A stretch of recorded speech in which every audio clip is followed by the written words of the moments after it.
교회에 대해서 알아보고자 성경을 펴서 읽었습니다. 여러분, 성경 펴서 창세기를 읽으면 어떤 내용이 나와요? 하나님께서 천지를 창조하시고 그런 내용이 나오다가 딱 4장에 가면 가인과 아벨이 나옵니다. 그러더니 갑자기 가인이 누구를 죽여요? 동생 아벨을 쳐 죽입니다. 이것이 어떤 형제의 갈등이나요? 처음에 나온 장면이 어찌 보면 인간들의 갈등을 나타내고 있는 장면입니다. 역사학자 토인비는 이런 말을 했어요. 인류 문명사를 모두 다 그가 연구해서 조사를 했습니다. 그래서 문명사를 조사해 보니까 약 우리 인류 문명이 21개의 문명사로 나누어지는데 그 문명사를 쭉 조사를 하다 보니까 19개는 외부적인 문제가 아니라 내부적인 문제로 갈등이나 자기들끼리의 다툼으로 인하여 문명사가 바뀌고 있다는 사실을 그는 적고 있는 것입니다. 밖으로부터의 무서운 외침이 아니라 내부에서의 갈등의 문제로 문명이 바뀌어지는 것을 알 수 있습니다. 이뿐일까요? 우리 어부질이 사자성어지만은 어떤 뜻입니까? 양자가 다투는 바람에 제3자가 이익을 본다는 거예요. 도요새와 조개가 서로 싸웁니다. 누가 행제예요? 지나가던 어부가 뜻하지 않는 조개도 잡고 새도 잡는 다는 뜻이 바로 어부질이라는 사실입니다. 우리들의 눈을 조금만 돌려보면, 현실적으로 돌려보면 어떠합니까? 지금 미국과 중국 무역의 전쟁만 있을까요? 미국 내에서는 또한 진보는 진보대로, 보수는 보수대로 갈등의 문제를 가지고 있습니다.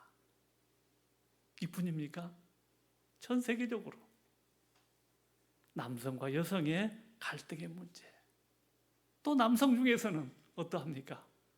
20대 이하의 젊은 사람들은 젊은 사람대로 서로 자기네 편을 지어서 갈등하는 그러한 문제를 보게 되어질 것입니다. 최초 인간의 집 아담의 집에도 두 아들의 갈등의 문제, 다툼의 문제가 있었습니다. 그렇다면 성령 충만함을 받으면 이 갈등의 문제가 해결되어질까요? 아니라는 사실은 우리가 성경을 통해서 알 수 있습니다. 초대교회 한번 생각해 보십시오. 성령 충만함을 다 받았습니다. 그런데 이 성령 충만함을 받은 이들에게 무슨 문제가 생겼을까요? 유대인들은 헬라파 사람들만 챙깁니다. 유대인들은 히브리파 사람들을 챙기고 이방인들은 헬라파 사람들만 챙기다가 보니까 서로 구제의 문제로 갈등이 생기고 다툼이 생깁니다. 초대교회도 마찬가지고. 그렇다면 큰 교회 안에서는 갈등의 문제가 없을까요? 반드시 갈등의 문제는 있습니다. 왜 그럴까요? 우리들이 완전하지 못한 사람들이기 때문에 그리합니다. 교회도 누가 모여요? 죄인들이 모이는 곳이 바로 교회이기 때문에 반드시 문제가 있다는 사실입니다. 완벽한 교회, 문제 없는 교회가 있다면 여러분이 저에게 일러주세요. 그러면 다음 주에 제가 확실하게 저 교회는 아무런 문제도 없고 갈등도 없는 교회라고 내가 확실히 광고를 하고 알려드리겠습니다. 그렇습니다. 인간이 생긴 이후에 갈등의 문제는 끝이 없을 것입니다. 오늘 본문은 이 갈등의 문제를 어떻게 풀어갈지를 우리들에게 알려줍니다. 오늘 첫 번째 나누고 싶은 말씀은 주 안에서 같은 마음을 품으라고 말씀합니다. 주 안에서 같은 마음을 품으라고요. 그러면서 2절에 내가 유오디아를 권하고 순두개를 권하노니 주 안에서 같은 마음을 품으라. 바울이 지금 감옥에서 편지를 씁니다. 빌립보 교인들이여, 주 안에서 같은 마음을 품으세요. 이것이 아니라 누구를 꼭 집어서 지금 말씀하나요? 유오디아 권사님, 순두개 권사님을 꼭 집어서 지금 편지를 쓰고 있는 것입니다. 여러분, 우리가 아는 것처럼 빌립보 교회 어떤 교회입니까? 자주색 옷감 장사하던 누디아의 헌신. 여러분, 자주색 옷감, 자주색은 그 당시에 누가 입은 옷감입니까? 임금이나 귀족들이 입는 그러한 색이 바로 자주색입니다. 그와 같은 귀족이나 왕족을 중심으로 장사를 했던 누디아의 헌신으로, 누디아가 자기 집을 내어놓았기 때문에 빌립보 교회가 세워졌습니다. 그러기에 빌립보 교회는 다른 교회에 비해서 여성들의 권위나 리더십을 인정해주는 그러한 교회였습니다. 이런 교회에 여자 권사님들의 주도권 싸움이 생기게 되었습니다. 이들은 누구보다도 사도 바울을 돕고 교회에 열심을 다해 일했던 사람들입니다. 그러나 무슨 이유인지는 모르지만 지금은 말도 안 하는 서운한 사이가 되어버렸습니다. 어쩌면 두 사람의 생각이 많이 달랐을지도 모릅니다. 어쩌면 서로 일하다가 서운한 감정들이 쌓이고 쌓여서 한쪽이 먼저 폭발했는지도 모릅니다. 이후에 어찌 되었던 두 리더십의 분열로 교회가 시끌벅적하게 되었습니다. 유오디아 권사님은 순두개 권사님이 잘못했다고, 그가 빌고 들어오면 용서해 주겠다고 말합니다. 순두개 권사님은 말합니다. 내가 뭘 잘못했느냐고요. 오히려 나를 얼마나 자존심 상하게 한 사람이 누구인데 자기가 나에게 와서 빌어야 한다고 말을 하고 있습니다. 그렇다면 이 전쟁 언제 끝날까요? 이 갈등 언제 끝날까요? 우리 흔히들 말하잖아요. 눈에 흙이 들어가기 전까지는 끝나지 않는다고요. 이 소식을 바울이 감옥에서 듣습니다. 빌립보 교회만 생각하면 자다가도 벌떡벌떡 일어납니다. 하나님, 빌립보 교회에 어떻게 해야 합니까?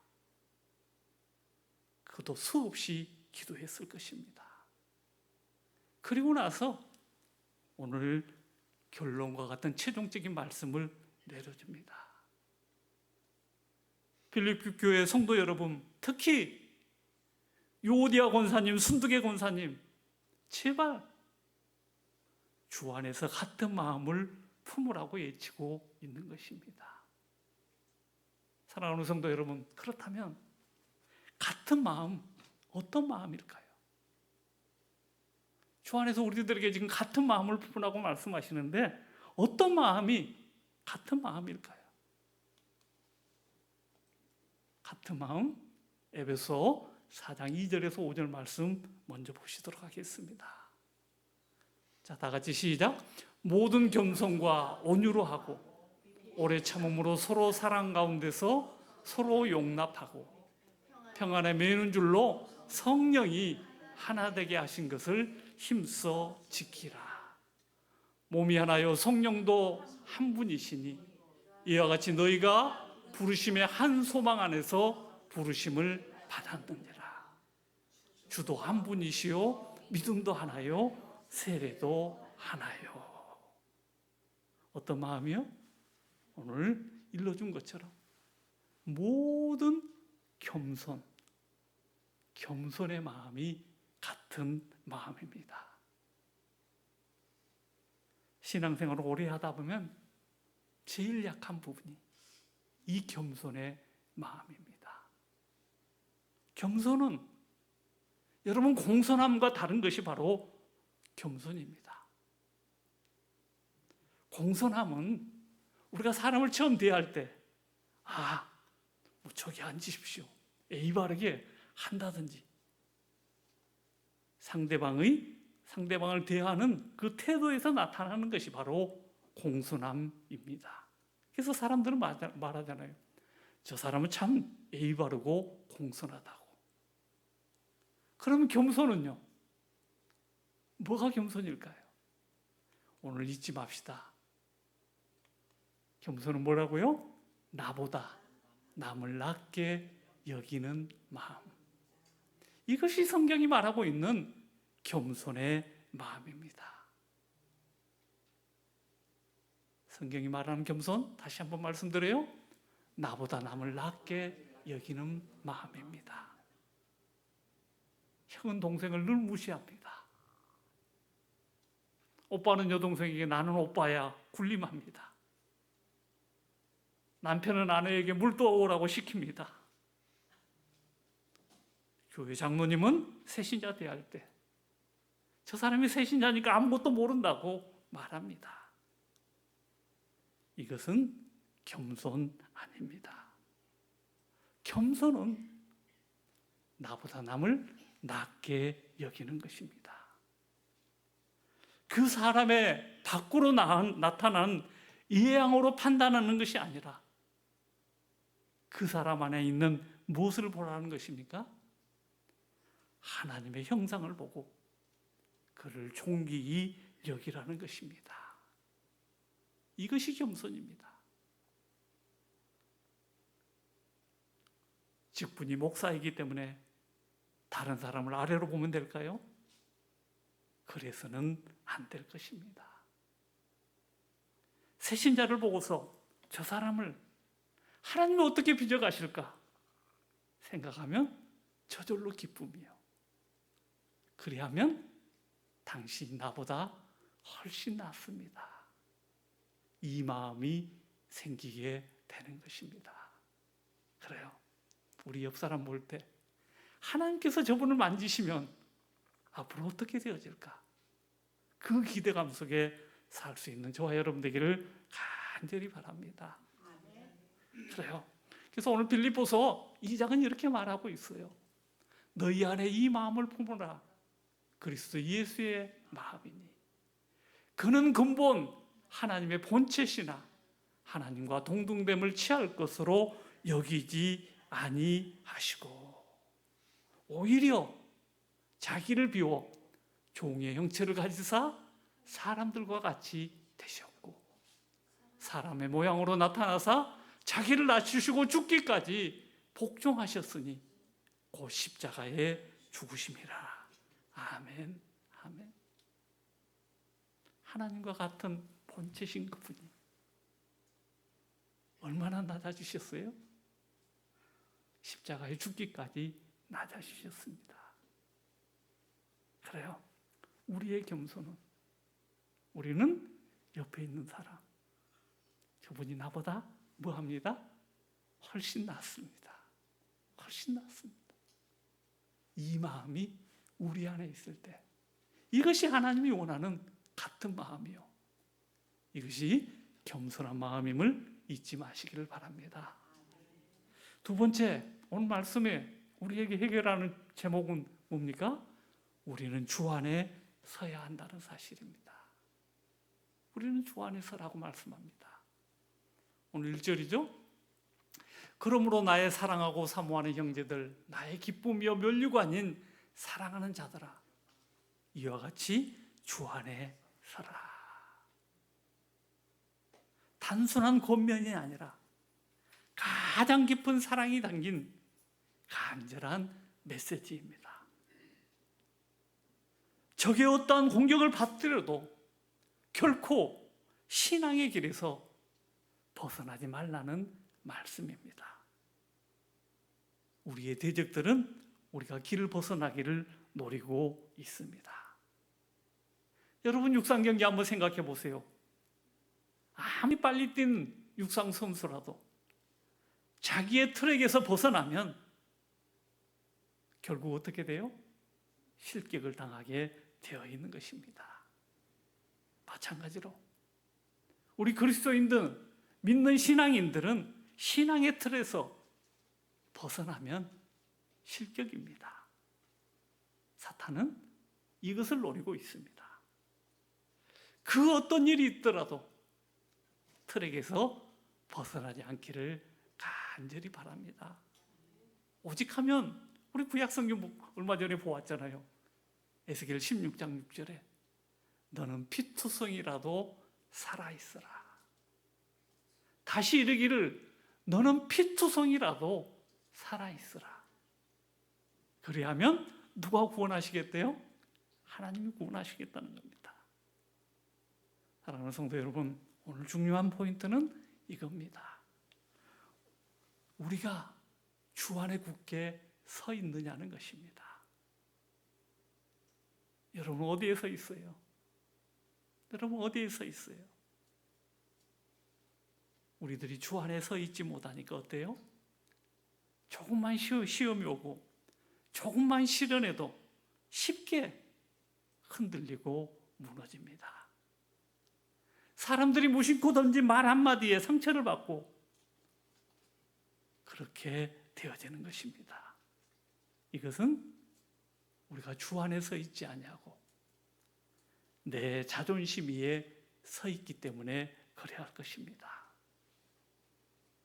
형편에 따라서 신앙의 열정이 식는 것도 주 안에 서 있지 아니하고 상황에 서 있기 때문에 그러합니다. 주님의 말씀은 변하지 않습니다. 상황은 시시때때로 변합니다. 주님의 말씀은 어제나 오늘이나 동일한 말씀입니다.